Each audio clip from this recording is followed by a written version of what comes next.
El trastorno por déficit de atención e hiperactividad, conocido por las siglas TDAH, constituye uno de los trastornos clínicos más comunes que afecta a la población infantojuvenil. Se estima que la prevalencia mundial estaría en torno al 6-7% de la población, con un inicio temprano, más frecuente entre los niños que entre las niñas, y con una mejora de la sintomatología en la edad adulta.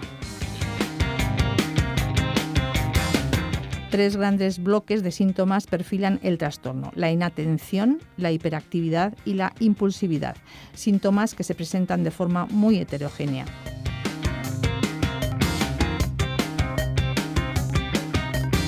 Aunque se cuenta con abundante investigación en TDAH, su etiología sigue siendo desconocida y las controversias sobre el propio diagnóstico no dejan de empañar algunas de las preocupaciones más importantes que surgen a su alrededor. De todo ello hablamos ahora con los dos profesores de la Facultad de Psicología de la UNED, que les vamos a presentar de inmediato.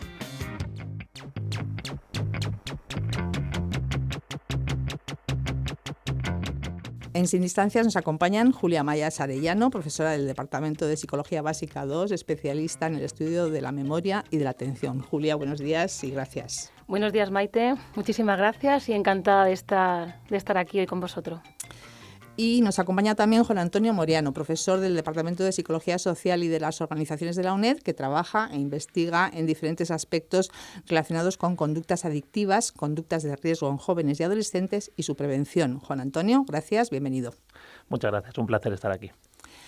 Hoy en día se escucha mucho hablar del déficit de atención e hiperactividad. Cuando vemos a un niño muy inquieto, que no para ni un momento, que no atiende, pues decimos enseguida que es hiperactivo, con cierta alegría, yo creo. Pero si nos acercamos a este trastorno de una forma rigurosa, Julia, ¿cuáles son sus características? ¿En qué consiste realmente?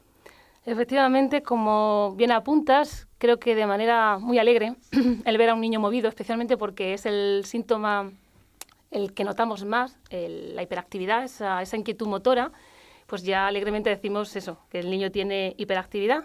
De hecho, si preguntamos en la calle, hiciéramos una encuesta acerca de pues, qué entiende la gente utilizando las siglas TDAH, yo creo que no tendríamos ningún problema en encontrarnos que, si no el 100%, el 99% de las personas sabrían decir, bueno, el TDAH son los niños estos que son muy nerviosos y que tienen problemas para atender.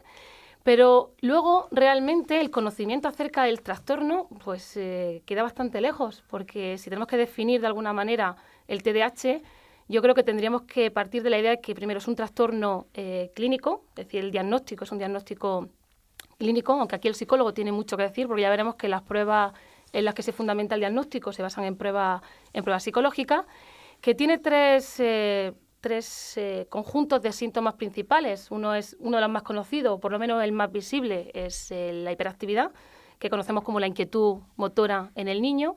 Otro de los síntomas principales es yo diría que es el núcleo central del problema, es el problema atencional, un déficit de atención importante, sobre todo asociado a esa incapacidad para centrarse en los aspectos relevantes de un estímulo o de cualquier tarea y bloquear o inhibir aquella información que no sea importante. Es decir, tienen mucha facilidad estos niños para distraerse con cualquier estimulación que aparezca en el medio. Y el otro último bloque de síntomas está asociado a lo que conocemos como impulsividad o un problema relacionado con la falta de autocontrol. Lo más importante es que estos síntomas, actualmente de hecho se admite que puede haber distintos tipos o subtipos de TDAH. Y en esos subtipos realmente lo que predominan son unos síntomas u otros. Es decir, en el subtipo, por ejemplo, atencional, el problema principal es la inatención. Y el problema es que la inatención pasa muy desapercibida. Si no nos damos cuenta si un niño tiene TDAH simplemente porque no presta atención. Tienes que conocer bien al niño, bien en el contexto escolar o bien los padres en casa, que se dan cuenta que es muy despistado, que olvida con frecuencia las cosas, que se distrae con mucha facilidad. Tienes que conocerlo. Sin embargo, por ejemplo, el otro subtipo que está más relacionado con la hiperactividad o la impulsividad, pues es más fácilmente detectable. Vamos a un restaurante y nos encontramos que en la mesa al lado hay una familia que está comiendo, por ejemplo, y que el niño no para quieto, pues ya decimos, mira, este es un TDAH, seguro. Es decir, ni siquiera necesitamos conocer el niño. Y finalmente, el más común, porque además la prevalencia es la más alta, es el combinado, es decir, el que combina realmente los tres síntomas, hiperactividad, impulsividad y el problema de la atención. Es importante que además pues estos síntomas tienen que aparecer tempranamente. De hecho, en función del sistema de clasificación de las enfermedades que utilicemos para el diagnóstico, que normalmente son dos, el que establece la Sociedad Americana de Psiquiatría, que es el DSM, que quizás, bueno, aquí en España y de luego en Europa es uno de los que más se utiliza, el DSM, pues los síntomas tienen que aparecer antes de los 12 años. Y también se utiliza otro sistema de clasificación, que es el de las enfermedades, de la OMS, de la Organización Mundial de la Salud, que es la CIE, que es un poquito más estricto, es decir, es más conservador, de tal manera que pide que los síntomas sean tempranos, aparezcan antes de los 7 años, en comparación con los 12 que establece el DSM. La heterogeneidad en la manifestación de los síntomas es enorme, es decir, es verdad que cuando vemos el niño movidito ya decimos hiperactividad, pero hay una variabilidad tan sumamente importante, incluso en niños que sean de la misma edad, que a veces es difícil encontrar es imposible encontrar dos niños con TDAH que muestren exactamente el mismo patrón de comportamiento. Suele afectar más a los chicos que a las chicas y esto tiene que ver también con ese predominio de la sintomatología. A los niños se le ve más la hiperactividad, suelen ser predominantemente hiperactivos o impulsivos, mientras que las chicas suelen tener más desarrollado el problema más problemas con la atención. Y hemos dicho que el componente de déficit de atención quizás sea menos visible en términos generales. Luego, es importante también que los síntomas se manifiesten durante un tiempo determinado, mínimo, y los dos sistemas establecen que mínimo deben ser 6 meses y que afecte a más de un contexto. Es decir, que el niño se comporte de esa manera no solamente en casa o en el colegio, sino en casa, en el colegio o incluso, si es posible, en más contextos. Y de hecho, es lo que suele ocurrir. Normalmente, en todos los contextos de su vida se suelen comportar o suelen manifestar esos síntomas. De hecho, es muy común que sea en la escuela, ¿no?, donde llama la atención sobre el comportamiento del niño cuando lo comparan con el comportamiento de otros niños, ¿no? Porque mientras está con los padres, con los abuelos, pues el niño puede ser percibido como que es muy activo, que no para quieto, pero claro, cuando empieza ya la etapa escolar, cuando el niño tiene que estar sentado, atendiendo, haciendo una serie de ejercicios, empieza a escribir, a leer, pues ahí el profesor sí que nota mucha diferencia entre aquellos niños que pueden ser TDAH y el resto, ¿no? Porque no son capaces de seguir las instrucciones, no son capaces de mantener la atención, no tanto de prestarla, sino muchas veces mantenerla durante un periodo superior a 5 o 10 minutos en esa tarea, ¿no? Entonces, en todo caso, es difícil, ¿no? Porque estamos ante un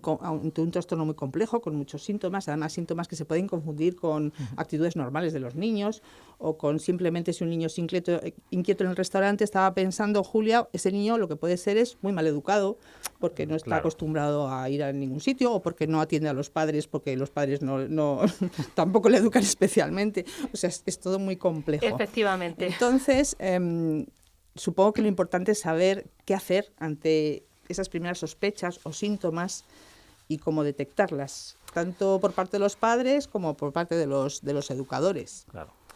Efectivamente, y dado que la prevalencia, que esto no lo comenté al principio, pero la prevalencia del trastorno en la actualidad es muy alta.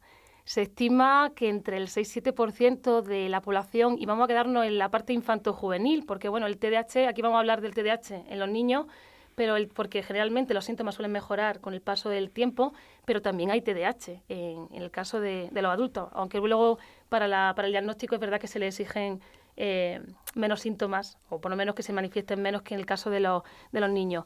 El caso es que desde que se identificó o se describió por primera vez el trastorno por parte del doctor Steele, lo que ha ocurrido es que el incremento en el número de casos de niños diagnosticados se ha incrementado, pero no vamos a decir progresivamente y de manera y despacio, sino que realmente el cambio ha sido bastante drástico. De hecho, en Estados Unidos, que yo creo que es uno de los sitios en los que más porque ese 6-7% a nivel mundial se traduce que en Europa a lo mejor estamos un poquito por debajo, que bueno, yo creo que 4 o 5%, pero si nos vamos a Estados Unidos, allí incluso la prevalencia puede estar alrededor del 15% de niños. Imaginaos lo que significa, es decir, 15 niños de cada 100 están diagnosticados de TDAH en algún momento de ese desarrollo, entre los 7 y los 12 años aproximadamente, que son las dos fechas que marcan los sistemas de clasificación. Como digo, se ha incrementado de manera tan sumamente exponencial que a la mínima que detectamos, pues eso, en el colegio, especialmente en el colegio, porque suelen ser los profesores los que dan la voz de alarma de que el niño es incapaz de seguir las actividades a nivel académico, a nivel emocional, que no hemos hablado, pero un síntoma de la falta de regulación emocional de estos niños también es bastante característica, problemas a nivel de adaptación con los compañeros, componente social, etcétera, pues ya dan la voz de alarma y de momento pues los padres pues si se preocupan un poco, lo lógico es que digan, bueno, pues vamos corriendo al médico. Y puesto que es un trastorno clínico, tenemos que acudir al neurólogo. Y el neurólogo lo primero que va a hacer, pues aparte de una serie de entrevistas a los padres y a los profesores, es intentar pues valorar a través de distintas pruebas, especialmente son pruebas psicológicas. La mayoría son test en los que realmente lo que le estás preguntando a las personas que están cercanas al niño, a los padres normalmente y a los educadores o profesores, es un poco cómo describirían el comportamiento de los niños, es decir, con qué frecuencia se mueve, con qué frecuencia es incapaz de seguir una conversación o realizar un determinado problema, con qué frecuencia las notas que saca en el colegio pues son más bajas en esas asignaturas que el potencial que a lo mejor los propios profesores ven en el niño, si se relaciona con facilidad con los compañeros, si tiene problemas para adaptarse a nivel social con los mismos. Es decir, que al fin y al cabo son encuestas en las que se valora el grado en que otra persona, a nivel subjetivo, y digo a nivel subjetivo porque aquí volvemos a lo mismo, hay muchísimas diferencias en la manera en la que aguantamos a estos críos. Hay personas que no tienen dificultades o que les cuesta menos pues aguantar a un niño movidito, o que tenga problemas atencionales o incluso que sean impulsivos. Pero luego nos encontramos con personas, padres o profesores, me da igual, que realmente a la mínima que el niño se levanta 2 veces seguidas en una clase de media hora con 8 años, que volvemos, son niños, y el patrón de ser más movidito, ser más impulsivo o incluso pues ser más inatento es común en estas edades. Y de hecho hay mucha variabilidad en esa manifestación, hemos dicho, en los niños tan pequeños. Por tanto hay que tener mucho cuidado. Pero pasar las pruebas, yo creo que sí que es importante que sin dar labor de alarma, acudir, si realmente así lo considera el colegio o los profesores que tratan con el niño. Y yo creo que eso se traduce que en casa también se suele ver que el niño a lo mejor muestra o tiene dificultades. Bueno, ya por la parte académica ya las va a tener, seguramente. Y también en casa, pues acudir, que se haga una serie de pruebas. Al neurólogo. Sí, es bueno, o al psicólogo. Bueno, a ver, si vas al psicólogo, a ver, yo aquí, es decir, el diagnóstico te lo va a dar el neurólogo. Y eso seguro. Es verdad que el neurólogo te va a pedir que vayas al psicólogo, porque normalmente los neurólogos no hacen estas pruebas, sino que te mandan al psicólogo y te dicen, hay algunos que lo hacen, depende del sitio, pues hay algunos que tienen el equipo y te mandan directamente a hacer las pruebas allí. Pero vamos, la mayoría de las pruebas son psicológicas, por lo tanto el informe lo va a hacer el psicólogo, se lo pasa al neurólogo y el neurólogo es el que realmente va a hacer el diagnóstico. ¿El neurólogo no hace pruebas de imagen cerebrales? Bueno, con lo de las pruebas hay un problema y es que la gente se piensa que con esas pruebas de imagen podemos diagnosticar a un niño con TDAH y no, para nada. De hecho, cuando se hacen pruebas a nivel de diagnóstico, generalmente es para descartar que tenga alguna otra patología que pudiera explicar mejor los síntomas que manifiesta el niño. Es cierto que luego en la parte de investigación, que de hecho sí que me gustaría comentar un par de cosas sobre pues el origen más biológico del trastorno, porque la etiología es desconocida, pero sí que es verdad que se apunta que parece que es un trastorno relacionado con cambios a nivel especialmente biológico, pues en investigación se utilizan esas pruebas para ver que cuando cogemos a un grupo muy grande de niños con TDAH, que muestran que tienen unas características pues bastante parecidas, pues sí que se encuentran ciertas anormalidades en el funcionamiento biológico. Entonces la resonancia y el EEG pues nos permiten sacar algunas conclusiones con fines de investigación, pero nunca jamás para fines diagnósticos. No hay una clara prueba diagnóstica con este tema. No la hay, y ese es el problema. Bueno, entonces vamos al neurólogo, el neurólogo seguramente nos mandará al psicólogo y el neurólogo a veces también medica y en este aspecto también hay mucha polémica si medicar a los niños con este trastorno o no. Sí, de hecho yo creo que la polémica gira en torno al propio diagnóstico del TDAH, que algunas veces pues los criterios, si utilizas la CIE o utilizas el DSM, podemos tener al mismo niño y utilizar los distintos sistemas. Y con un sistema, en este caso con el DSM, a lo mejor el niño lo podemos diagnosticar con TDAH y con la CIE, que es bastante más conservadora, el niño no sale con TDAH. Lo principal realmente, bueno, y en el caso de la medicación volvemos a lo mismo, es decir, hasta qué punto estamos trabajando con estimulantes. Y que son drogas. Que son drogas, efectivamente, que esto yo creo que Juan Antonio puede hablar bastante más que yo. Conocemos bastante bien los efectos de los estimulantes a corto plazo, pero a medio y largo plazo no hay tantos estudios que vean que aquí no es apuntar a que no es malo medicar, depende, es decir, hay veces que es necesario medicar y esto lo va a determinar no tanto, yo por lo menos esto creo que es un punto de vista muy muy personal, creo que no es tan importante cegarse con lo de hay que diagnosticar sí o sí de si realmente es un TDAH o no es un TDAH, que es la controversia principal. Realmente lo más importante es ver si los síntomas que manifiesta el niño, que son síntomas que en términos generales aparecen en la población infanto-juvenil, afectan a las actividades del niño. Es decir, si a nivel funcional el niño se adapta o no. Cuando el niño no se adapta, aún siendo nervioso, aún teniendo problemas de atención o aún siendo un poco impulsivo, se adapta correctamente al medio en el que está o a los contextos en los que vive, pues yo, descartaría totalmente el hecho de pensar siquiera en la posibilidad de medicación. Pero si el niño a lo mejor tiene menos síntomas, pero estos afectan más al funcionamiento del mismo, pues a lo mejor habría que plantearse o valorar la posibilidad de medicar o otro tipo de intervenciones, que hay otro tipo de intervenciones que no son la medicación. Mejor que medicar, porque en realidad la medicación, yo me acuerdo que se decía que a los niños con TDAH se les daba Coca-Cola, que es un estimulante, o incluso derivados de opiáceos. Sí, la droga más famosa yo creo que es el Ritalin, si no lo digo bien, o Ritalin. Sí, bueno, depende de dónde se comercialice, el nombre, sí. El nombre cambia. Sí. Y es un estimulante. Es un estimulante porque lo que estamos hablando es que en el trastorno hay un déficit de atención. Entonces, lo que el estimulante influye sobre todo es en el tema de la atención. Y contrariamente a lo que se piensa, cuando un niño es muy nervioso y le das un estimulante, pues piensan, bueno, pues se va a subir por las paredes como Spiderman. Y no, esos niños, al recibir el estimulante, lo que hacían es que se quedaban más tranquilos porque pueden focalizar la atención en la tarea que están haciendo. Entonces, el problema es que como no focaliza la atención, va donde va su atención y su atención continuamente va de un sitio a otro, ellos se mueven al sitio donde vaya su atención. Entonces, lo que hace el estimulante, que es una de las cosas que también hace, por ejemplo, la cocaína, ¿no? Centra mucho la atención, pero claro, tiene muchos efectos secundarios y puede causar adicción. Entonces, los niños, ahora hay muchos vídeos en YouTube y hay mucha controversia porque hay niños que llevan en Estados Unidos tomando este tipo de drogas desde que eran 5 o 6 años, sí. Y cuando llegan a la adolescencia tienen muchos problemas. Esos problemas son de los que vamos a hablar ahora porque son las conductas de riesgo que están muy relacionadas con este trastorno también y en el que en este tema ha trabajado especialmente Juan Antonio Moriano. ¿Qué entendemos por conductas de riesgo, Juan Antonio, y cuál es su relación con el TDAH? Pues las conductas de riesgo implican que tiene alguna consecuencia negativa para la salud de las personas. Entonces son conductas que se realizan porque tienen un refuerzo inmediato, ¿no? Pues te producen placer o son divertidas o tienen reconocimiento por parte de los demás, pero claro, a medio y a largo plazo pueden tener consecuencias muy negativas. Entonces, cuando hablamos de conducta de riesgo, pues estamos hablando, por ejemplo, del abuso del alcohol, del tabaco y otras drogas, de violencia juvenil, de conductas racistas, de asentismo escolar, de conductas sexuales de riesgo, y todas ellas tienen una serie de factores de riesgos en común. Entre ellos, y a nivel personal, uno de los que más se ha hablado es la impulsividad. La impulsividad es esa falta de control sobre los impulsos, pues hace que hagamos aquello que nos apetece en el momento, ¿no? Y entonces no te planteas las consecuencias que va a tener el consumir drogas o las consecuencias que va a tener relaciones sexuales con una persona que no conoces y sin medios de protección. Si alguien te provoca o te insulta, pues responder de forma violenta, ¿no? Que es una de las características de las personas que padecen trastorno por déficit de atención y hiperactividad, la impulsividad. Claro, ahí estaría la asociación.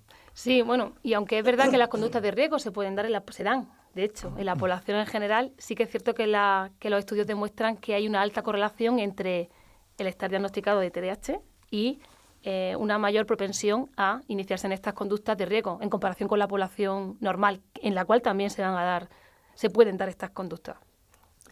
Y Juan Antonio, ¿cuáles son las principales sustancias de consumo y cuál es la tendencia ahora mismo? Pues mira, la principal sustancia de consumo en nuestro país y en toda Europa es el alcohol. Lo que pasa es que tanto el alcohol como el tabaco, pues muchas veces no los consideramos ni drogas, ¿no? Están tan asentadas en nuestra sociedad que el ir a hacer botellón, el tomar vino o cerveza, o el tomar alcohol en las celebraciones, en las fiestas de los pueblos y cualquier cosa que pase no es parte de nuestra cultura, pero son las que más se consumen. De hecho, en diferentes estudios que hay sobre prevalencia del consumo de drogas, pues el alcohol está en un 80% de consumo, estoy hablando entre jóvenes y adolescentes, con una inicio muy temprana, a los 13 años ya se consume alcohol.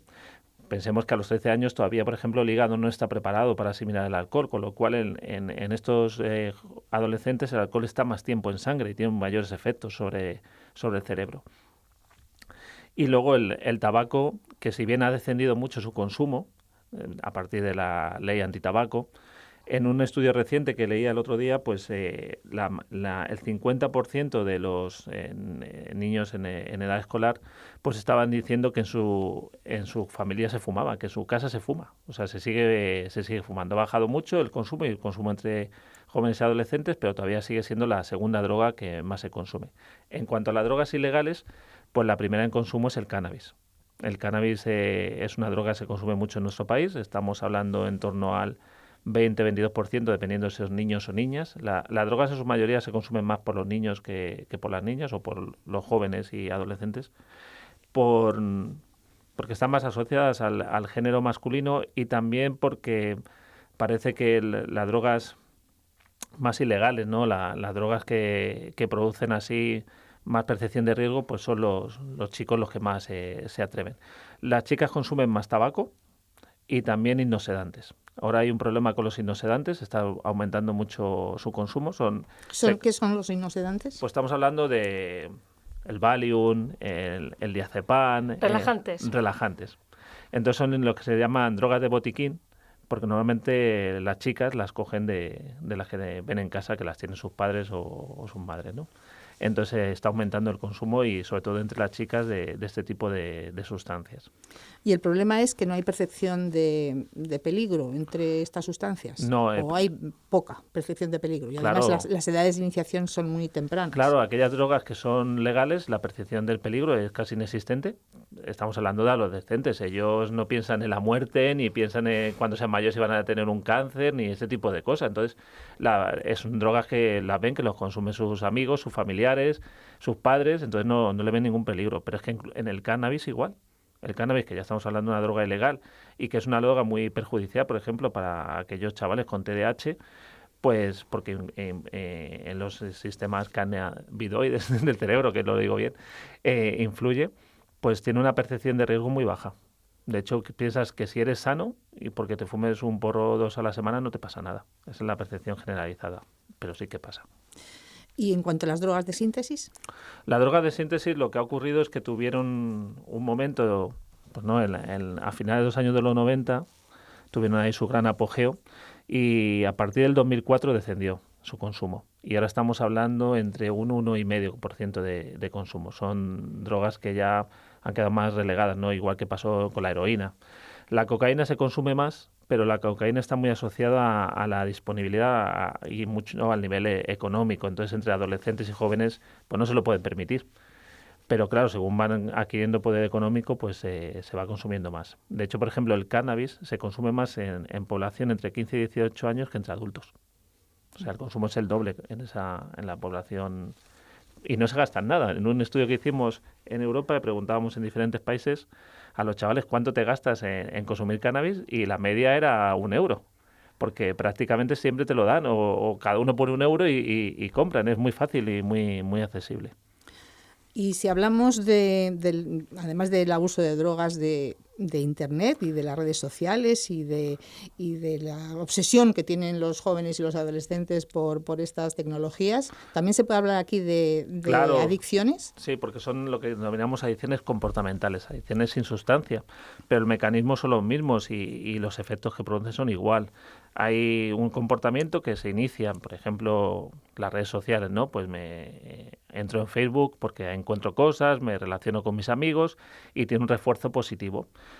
Cuando esa conducta se mantiene y empieza a desplazar al resto de conductas, empieza a dejar de hacer deporte, de salir para estar conectado, para estar en la red, pues eso empieza a convertirse en una adicción, porque empieza a desarrollarse un síndrome de abstinencia cuando no lo hago, y tolerancia. Necesito hacerlo cada vez más para conseguir ese efecto placentero.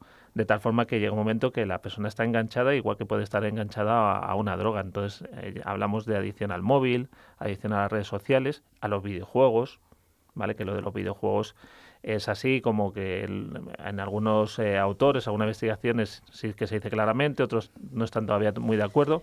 Pero, por ejemplo, el tema de la ludopatía, los juegos de apuesta, pues gracias a Internet, es que el porcentaje de jóvenes que están jugando al póker online, a los casinos, apostando en partidos de fútbol, en las ligas, ha aumentado muchísimo, y en nuestro país se calcula que un 10% de los chicos entre 15 y 18 años tienen adicción al al juego de apuestas por Internet. Y en cuanto a los videojuegos, ¿se puede hablar de algún tipo de ventaja de cara al funcionamiento de la memoria y de la atención con el uso de estos dispositivos? Pues es que aquí hay bastante controversia, especialmente porque es cierto que los niños con TDAH tienen una propensión bastante importante a engancharse con facilidad al uso de los videojuegos. Y aunque son niños que suelen mostrar muchas dificultades para concentrarse y para mantener la atención durante largos periodos temporales, es increíble ver a un niño con TDAH que es incapaz de estar 5 minutos sentado en la silla cuando pasa horas completas jugando a los videojuegos. Entonces, aquí es como todo, ni el exceso ni el defecto. Los videojuegos pueden estimular las funciones cognitivas, la atención, la memoria, la percepción, etcétera, pero siempre con control. Y, de hecho, aquí también hay que tener cuidado porque hay mucha controversia en los resultados que muestran las investigaciones. Y esto es como el deporte. Si practicas deporte durante toda la vida, lo haces tu estilo de vida, pues el deporte va a tener unos efectos posiblemente positivos. Con los videojuegos ocurriría algo parecido. Si los controla el uso de esos videojuegos sirven para estimular realmente los procesos cognitivos que te interesan con precaución y los entrenas de manera continua, no puntualmente, es decir, 4 o 5 horas de videojuego, luego lo dejo, otras 4 o 5 horas, bueno, es que pasan tiempos interminables jugando a los videojuegos porque se enganchan, sobre todo los TDAH, se enganchan con muchísima facilidad. Hay que tener mucho cuidado en el control, pero aún sí se podría utilizar. A mí me gustaría hacer una llamada de atención a los padres, ¿no? Porque cuando damos cursos sobre factores de riesgo y prevención en jóvenes y adolescentes y hablamos de adicción a las nuevas tecnologías, a mí sí me gusta hablar de los videojuegos y me gusta hablar de lo que se llama el código PEGI, que el código PEGI es la edad recomendada. Entonces, muchos padres no tienen en cuenta ese código. Y tengo aquí un ejemplo de, por ejemplo, un juego que es muy famoso, no voy a decir el nombre, pero que los chavales empiezan a jugar a él con 10 años y que en el código PEGI, además te lo pone con una serie de iconos para que sea muy claro, cualquier persona entienda, pues pone que este videojuego promueve la violencia, un lenguaje soez, exceso de detalles sexuales, temas polémicos, fomenta el azar y las apuestas, puede jugarse en línea y fomenta la drogadicción. ¿Y por qué no decimos el nombre? Yo sé al que se refiere.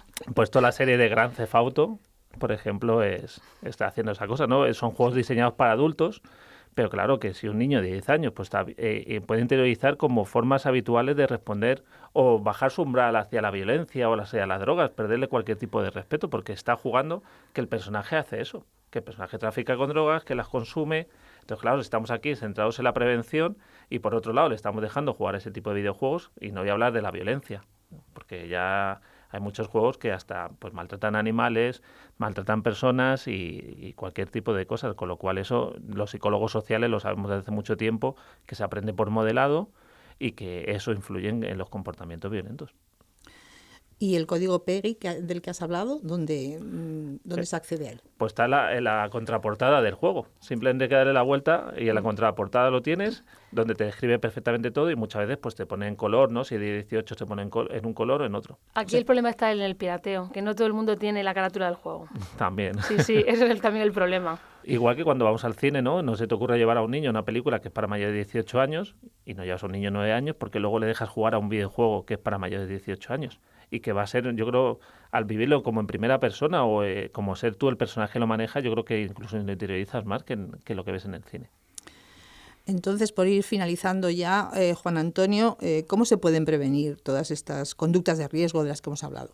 Pues yo creo que estoy de acuerdo con Julia, que lo primero es el diagnóstico en el caso del TDAH y en el caso de todas las conductas de riesgo es muy importante ser consciente de los factores de riesgo, como la impulsividad, la búsqueda de sensaciones, el entorno social, el grupo de amigos, ¿no? No podemos olvidar que si mis amigos consumen drogas, pues yo para no quedarme excluido de ese grupo voy a terminar consumiendo drogas. Entonces los padres durante la adolescencia tienen que estar muy atentos, ¿no? A cómo son los amigos, con quién está saliendo su hijo o su hija, ¿no? Pero además de eso, nosotros trabajamos mucho en lo que es hacer una prevención en el ámbito más cercano a la persona, nuestro caso en el ámbito escolar, trabajar con los compañeros, trabajar con los padres, hacer actividades en el propio colegio, porque muchas veces en casa no lo podemos ver, pero en el colegio sí que los profesores lo pueden detectar de una forma temprana y además trabajar los factores de protección, trabajar lo que es todas las competencias de la inteligencia emocional, trabajar las habilidades sociales, la empatía, la asertividad, el autocontrol. Entonces, eso hay que trabajarlo no cuando ya aparece la conducta de riesgo, no cuando ya hay los problemas, eso hay que trabajarlo desde antes. Ya se está haciendo prevención con niños de 4 y 5 años, ya se está trabajando en los colegios mucho la empatía, las habilidades sociales, el saber decir que no. Si te ofrecen droga, muchas veces lo importante es saber decir que no y cómo gestionar esa situación. El trabajo con las emociones, ¿no? El trabajo emocional es muy importante. Es que ese tipo de intervenciones, que es lo que me refería yo antes, es que con el TDAH no solamente tenemos que pensar en un tratamiento farmacológico, sino una intervención de tipo conductual. Y esa intervención de tipo conductual no va dirigida exclusivamente a los niños con TDAH, va dirigida a todos los niños. Y de hecho desde etapas, como comenta Juan Antonio, etapas muy tempranas, que a lo mejor a estos niños hay que quizás esforzarse un poco más para que, yo creo que tendríamos que esforzarnos con todos los niños igual, en esas habilidades sociales, emocional, de regulación emocional, de autocontrol, de funcionamiento incluso cognitivo a nivel atencional y de memoria, etcétera, pero hay que trabajar mucho con ellos incluso antes de que pueda haber cualquier tipo de diagnóstico, es decir, desde siempre. Julia, ¿y recomendaciones finales para los padres?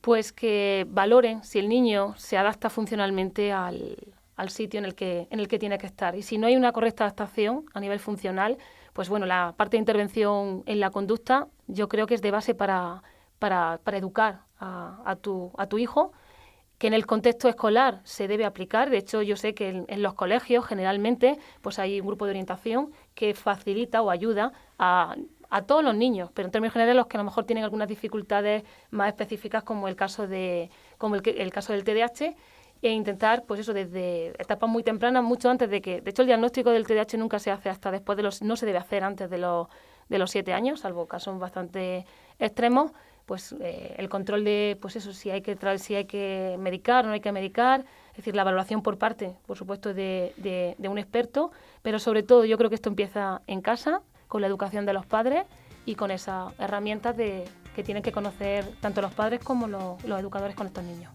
Información y formación de los padres. También. Totalmente. Julia Mayas, profesora del Departamento de Psicología Básica 2 de la UNED, y Juan Antonio Moriano, profesor del Departamento de Psicología Social y de las Organizaciones de la UNED, muchísimas gracias por habernos aclarado muchas cuestiones, no solo acerca del TDAH, sino en general acerca de las conductas de riesgo que más pueden estar afectando a niños y jóvenes. Muchísimas gracias, Maite. Muchas gracias.